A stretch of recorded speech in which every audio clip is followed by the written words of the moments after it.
A very well welcome to Cow Sports 3.0. I am your host today, Alan Moore. I'm on my own here in the host chair, but there will be others coming up this weekend, of course. But we have a very, very, very special show to bring to you today. It's I'll say that we're bringing on board a past guest, but someone who really made a huge impact on the show and someone whose voice needs to be heard an awful lot wider than it is right now. Of course, I'm speaking about a man who, he was the principal research officer for the EPO project, which, of course, introduced blood testing for EPO.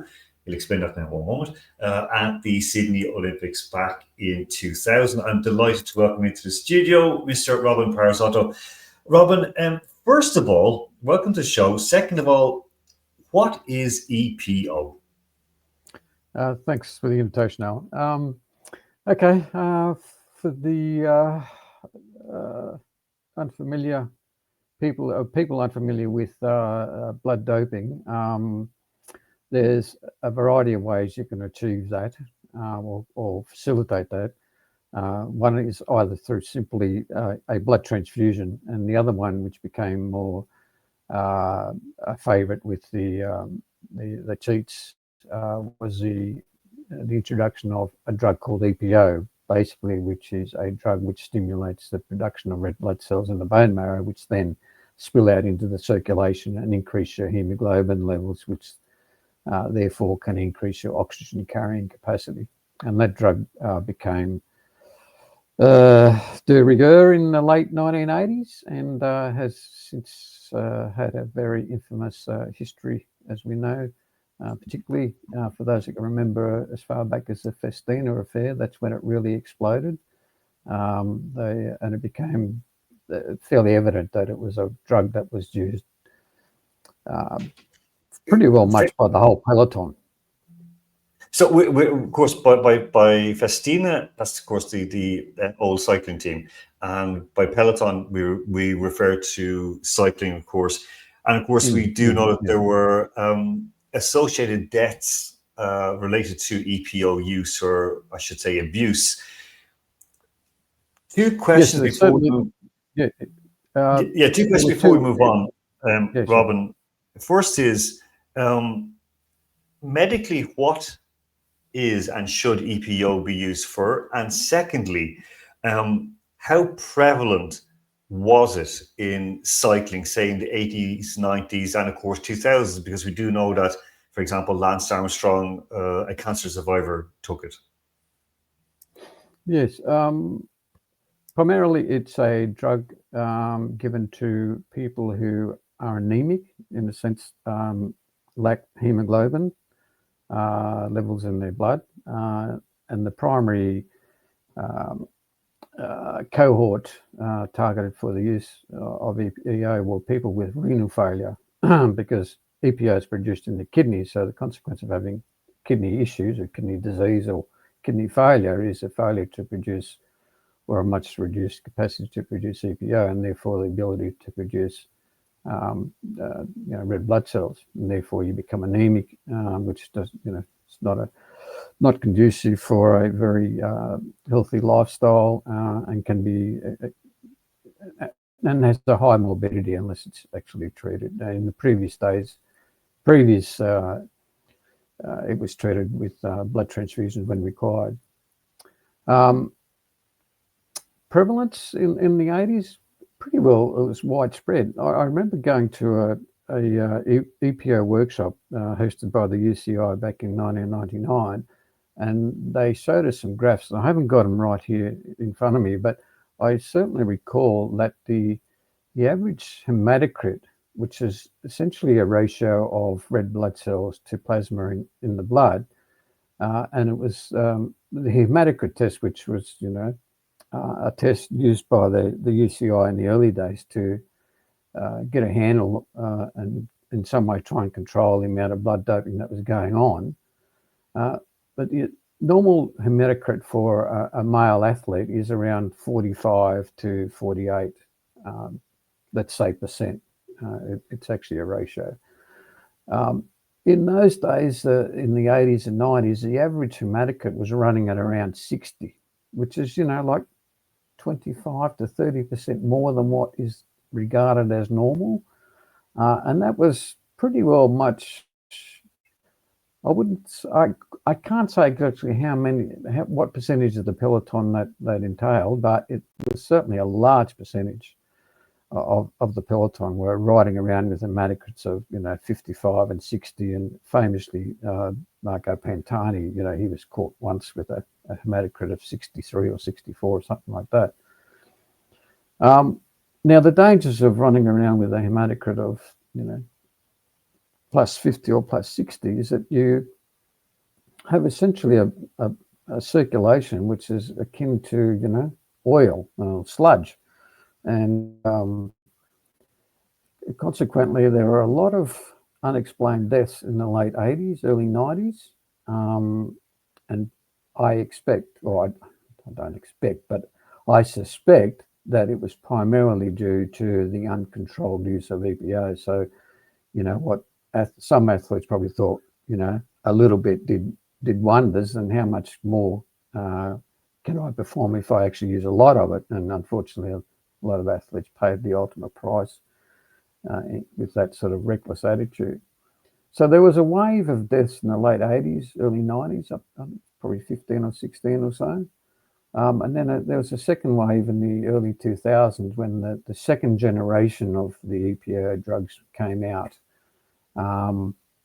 which were probably, the advantage there was that you could get away with using a smaller dose and therefore a greater prospect of being able to evade the tests.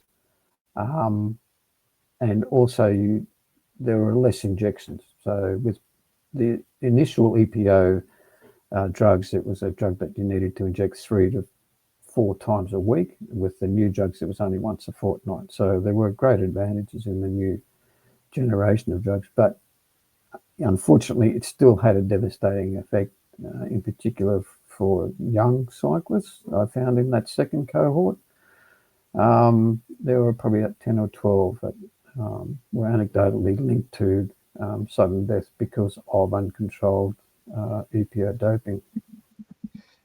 And Robin, we're speaking here, like we started in speaking about cyclists.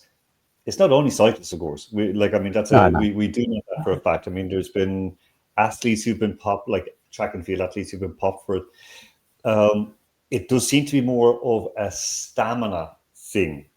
So, absolutely. It is certainly a drug which has great benefit for endurance events, and cycling is just the perfect, modality for that. And certainly middle and long distance running, and basically any event that goes longer for about a minute, then EPO is going to be a great benefit, because it's about the 45 to 50 second mark of an intense effort where you become anaerobic, and that's when you can take on the extra supply of oxygen to be able to help you perform longer.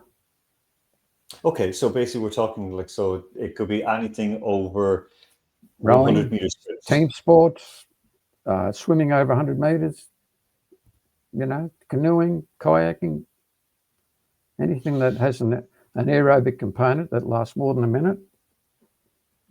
How prevalent is it now, Robin? Because you're plugged into the system. How prevalent is it still in sports?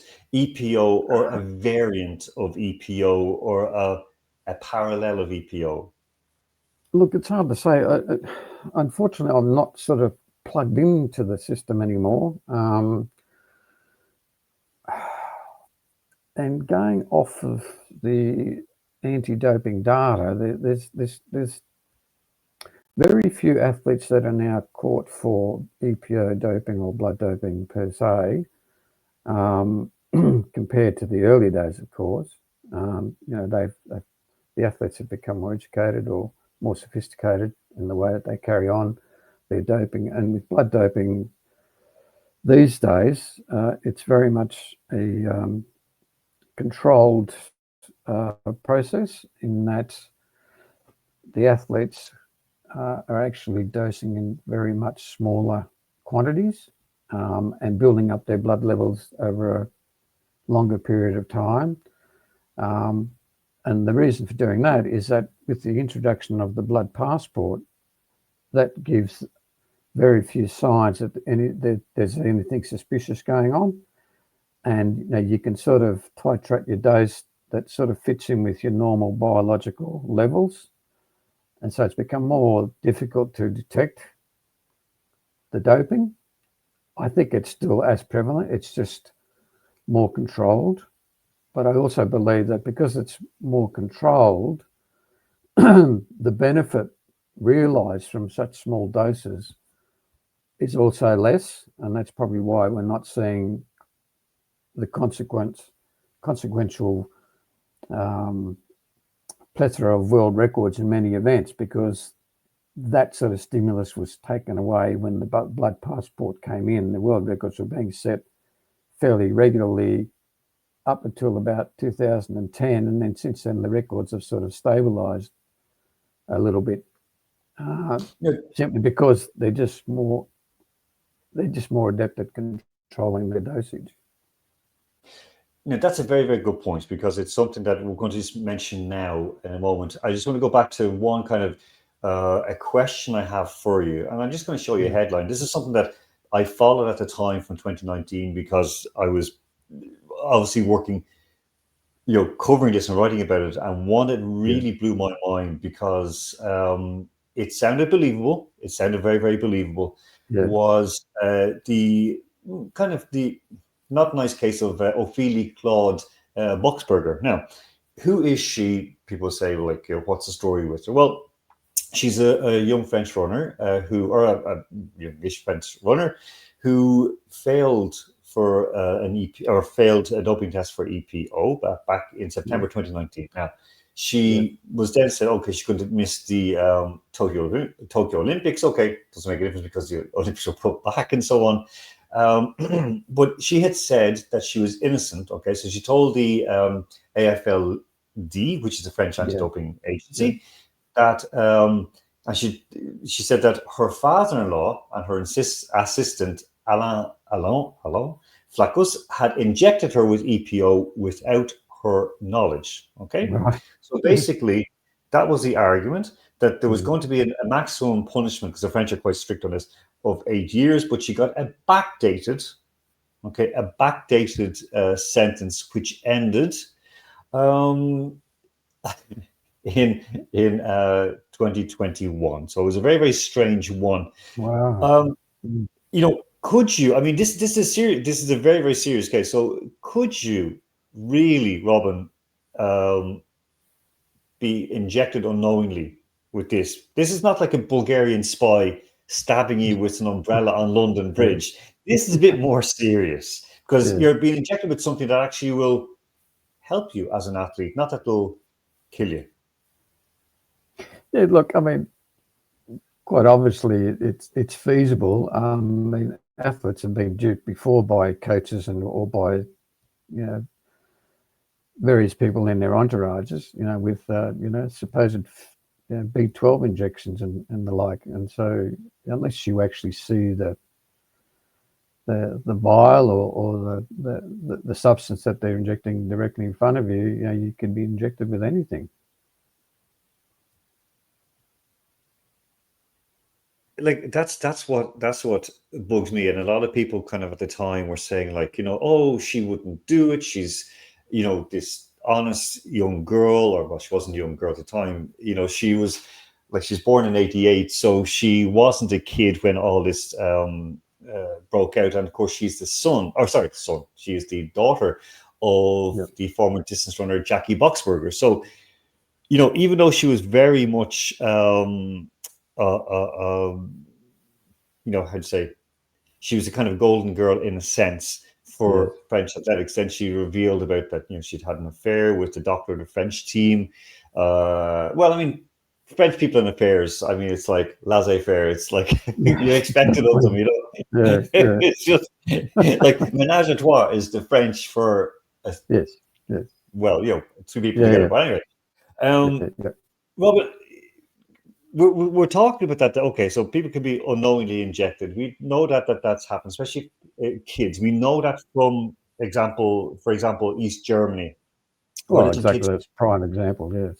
Yeah. I mean, we make no bones about it. I've always spoken about this, and I've spoken about one of the main people involved in this. Then went off to head up Red Bull. So like it's just this insane thing. One funny thing, it was get your reaction a couple of days. We spoke about this with Andrew Flint the other night. This is a funny one. This is Noah Lyles. Okay, this is Pin's tweet, Robin. This is yourself and myself are on Twitter, so we can see this. So he says, "I have asthma, allergies, dyslexia, ADD.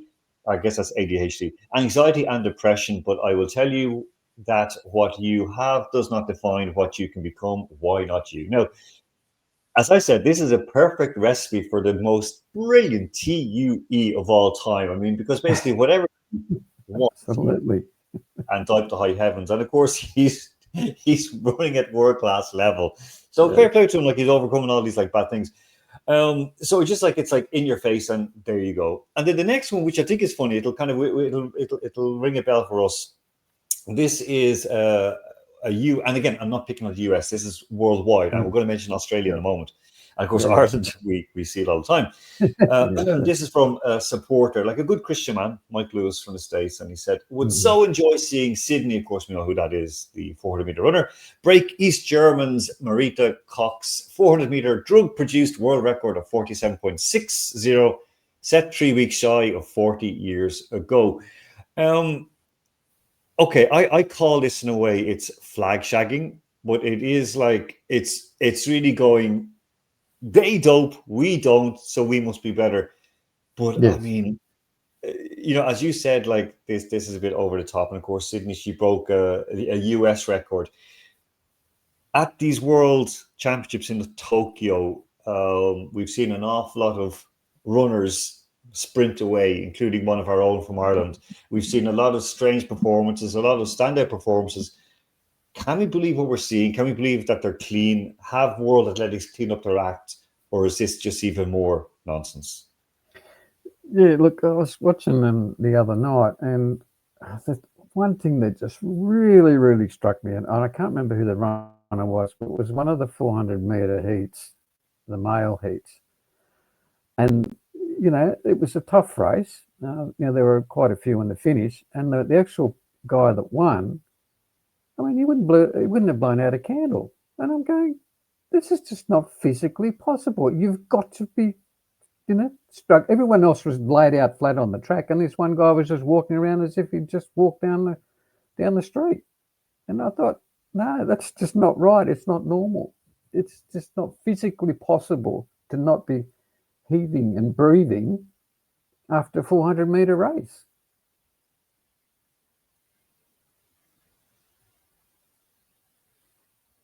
What gets me, because the 400, I mean, I ran track in school, and I mean, I was at 1500, I was happy. 800 was very difficult, but 400 was it's a flat out sprint for 400 meters. So it's a flat out sprint for 400 meters, and it's tough as hell.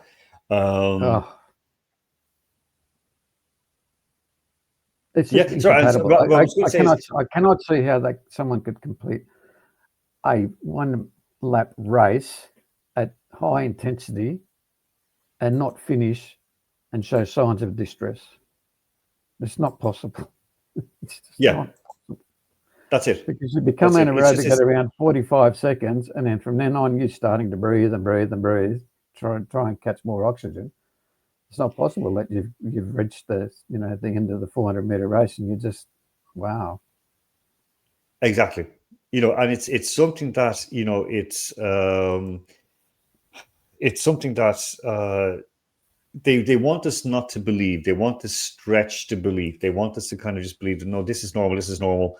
And I think it's just a bit silly. But anyway, one thing as well with it is, how do you say, it is kind of funny with the situation with, as I mentioned, the French runner Ophélie Claude Boxberger.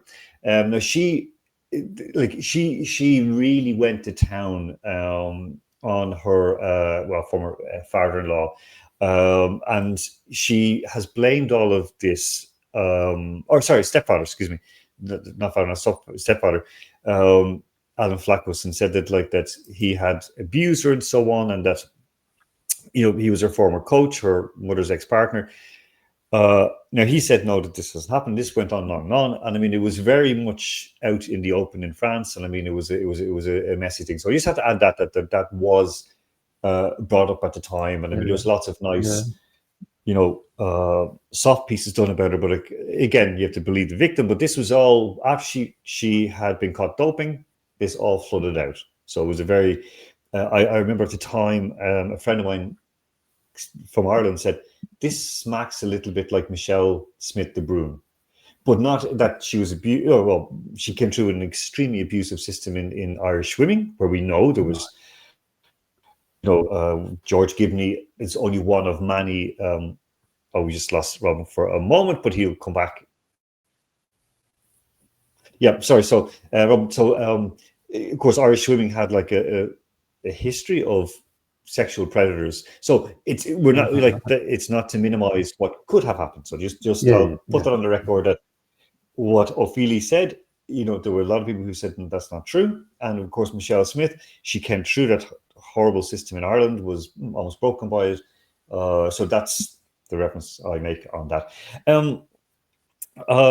With this, the next one then, of course, is the funniest one, I think, that's just popped up, and I think it's very relevant, is the case of Fred Curley. Of course, Fred, who has his own issues. We mentioned this on something that he has his own issues, but then, of course, he has signed up now for the Enhanced Games. That's what we'll speak about now in just one moment. So the Enhanced Games, he's the first track athlete, first American male athlete, and Enhanced Games have said, welcome, welcome, welcome, here you go. And of course, there was a bit of hand-wringing from the usual, as I call them, sports fluffers. The sports guys go, oh, this is very good, this is very, very bad. It's like, no, this is just an extension of reality. This is just normal.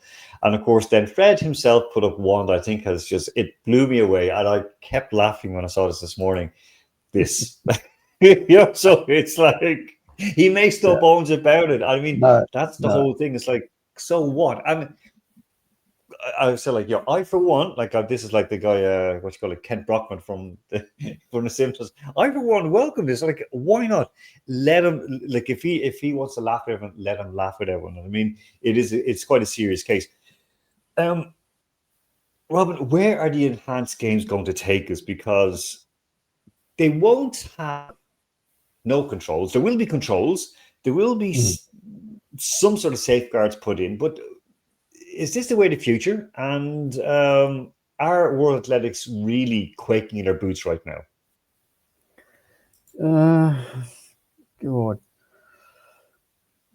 Let's just step back a little bit. I think because of where society is at the moment in general, there's been a real degradation or a blurring of the lines of morals and ethics and all sorts of human endeavors, whether it's health or whether it's jobs or whether it's relationships. Drugs in sport is just another arm of where humanity is at the moment. And the amount of moral bankruptcy at the moment sort of helps bring that into focus and into reality, that it could happen. It could be the norm in years to come. And so the Enhanced Games, in a sense, is a test case, is a litmus test of, are we going to go with the moral decay or are we going to uphold our morals and turn back and go back to the old ways? It's going to be fascinating. I must say I'm curious for a number of reasons. One, is there going to be an improvement of times and, whatever the measure is for the event that's being held, times or weights or whatever, scores, or is there not going to be any improvement? Because if there's no improvement, then that sort of tells us a whole other story. Of course, if there are improvements, then it certainly confirms how effective drugs in sport are, even if you've got a very good and strong engine to begin with, that you can actually enhance it even further. Or thirdly, even though there are controls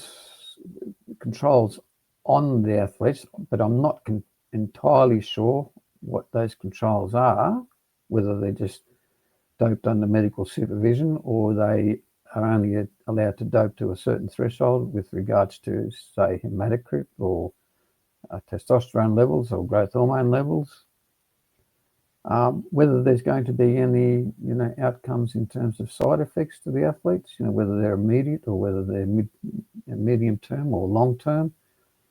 I guess that's going to be one of the unknowns, and that won't be known for a long time if there are any long-term effects of someone continually doping over, even a 5 or 10 year period can have devastating consequences on your health. So, look, the whole thing is it's going to be a big show. It's going to be a WWE type thing. And given that formula has worked in the past and will continue to work in the past, I give it a strong chance that it might actually survive and prosper in some weird sort of way. Because people are these days are only interested in being entertained. It seems they don't really care what's going on in the background, and all the moral arguments and ethics have sort of been left aside with, like I said, a lot of things in human endeavour. So it's feasible that it might actually succeed. Again, it's kind of it could turn into one of those freak shows where basically they'll say, Yeah. okay, we'll have like an open boxing category. We'll have, God knows what's going to happen. As a friend of mine who's a sports editor in the US said, we could be looking at the new UFC, which he calls WWE plus car park fighting. And that's and I think it's a pretty, I think it's pretty good. I mean, it is well set Yeah.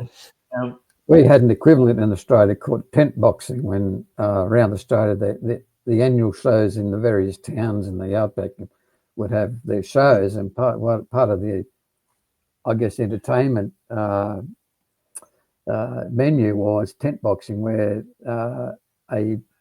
not a professional boxer, but a fairly middling to good boxer would roam around with the circus and challenge all the locals to a boxing event, and that used to draw the biggest crowds.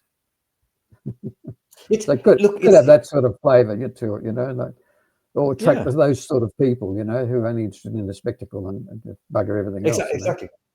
Freak shows, like we are looking at freak shows, and we can see it with social media. We can see with the attention deficit that that poor old Noah Lyles suffers from. That it's one of those things where there's people just don't care and they want to be entertained, and it is that kind of like you want to see kind of okay, he's a Kiwi, Russell Crowe walking out and say, "Are you not entertained?" That's what you want. You want to like, what else do you want? Because obviously it's not good enough just to sit and watch a game anymore. It's not good enough to sit and watch a fight anymore. It's not good. The sports themselves have done it. The sports themselves, it's only the sport. We only have the sports to blame because they've allowed it. They've encouraged it. Like, with as much as, we want to say, oh, the Tour de France are, trying to be stricter on things, and on doping, but they're getting faster, so it's exactly. And cycling is a prime example in that when it became a TV sort of sport, the spectacle of it was just too great. It was just too hard for the networks and the sponsors to knock back an even more spectacular sport. And so there was no sort of open,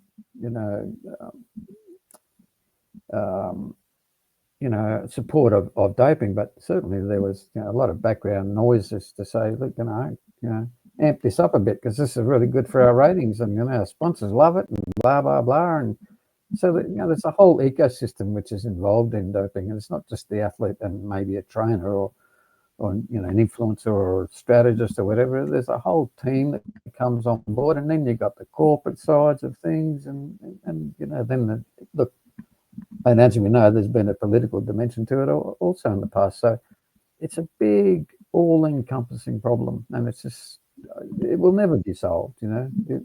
At best, No. it's controlled, and that's as good as it will ever get. It's spot on. And I've always said, like, when people say, "Oh, sports and politics shouldn't mix," I'm like, I don't see the difference. There's no difference. Sports and No, politics are the no, same.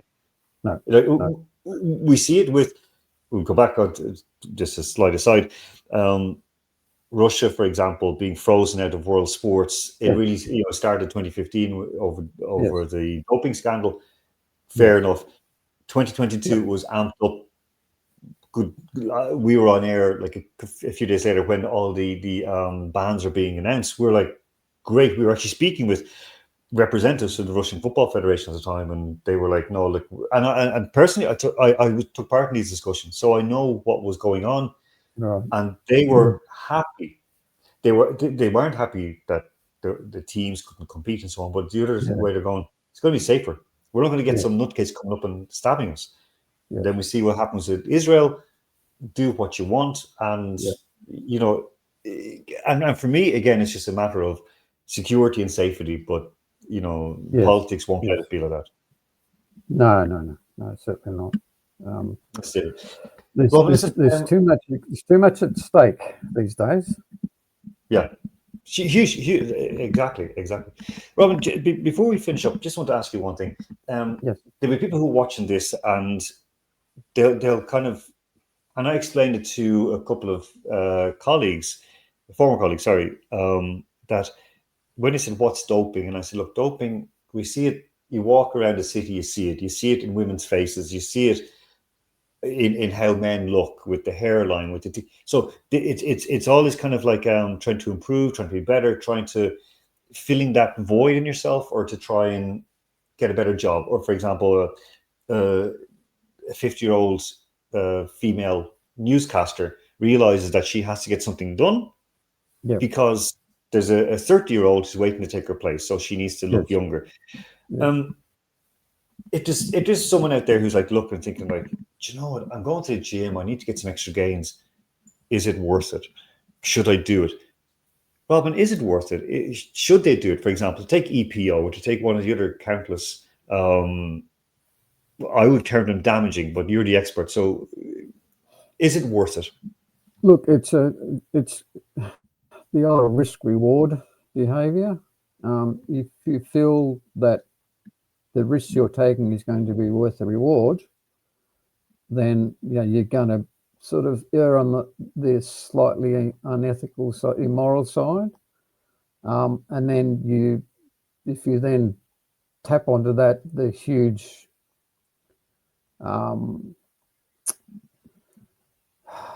what's the word, star quality that you can attribute to yourself, then the payoff is even greater. So with sport these days, it's not only that you can win an event and win prize money, you then have got exposure. You then get exposed to the corporate interests. You then become a valuable product. So you're not only an athlete, you're a product. And you're a walking byproduct for someone who's got money. And so you look at that and you think, gee, I could work my butt off for the next 5 years and run in the 200 or 400 meters and make the semi-finals, never get known. What's the reward for me? Bugger all. Okay, well, if I actually do something about that, make the final, maybe win the final, imagine what doors open up to me. Bugger the risk. I'm going to try and chase the reward. And unfortunately, these days, the risk is pretty low that you're going to get tested often enough that you're going to be detected anyway. I mean, even in the peloton, most cyclists are probably only tested 5 or 6 times a year. And then if there's a pattern that's being developed, with your test profile, I mean, you can basically predict when you're going to get tested anyway. So you just, do the doping according to, the pattern that's been laid out in front of you. So for me, for an athlete who's constantly struggling and not reaping any rewards, not seeing any rewards, it can be a very short leap into the known or unknown with unknown rewards. So for me these days, it's, and given where we are as a society, like I said before, with all the moral and ethical bankruptcy that we all seem to be experiencing, that leap has become so much smaller these days. And on that note, we'll end this up. Robin, thank you so much for that. Have a superb evening down under, and thank you once more for your words of wisdom. Thank you, Alan. That's been great. Okay, and we'll go out now. And something I think that Robin can understand is we're going to go out with a song from U.S.U.R.A. It's an old one, it's a banger. It's called Open Your Mind. So we'll be back on Sunday with some more Capital Sports 3.0. I've been your host, Alan Moore. Have a good day. Take care of yourselves and each other.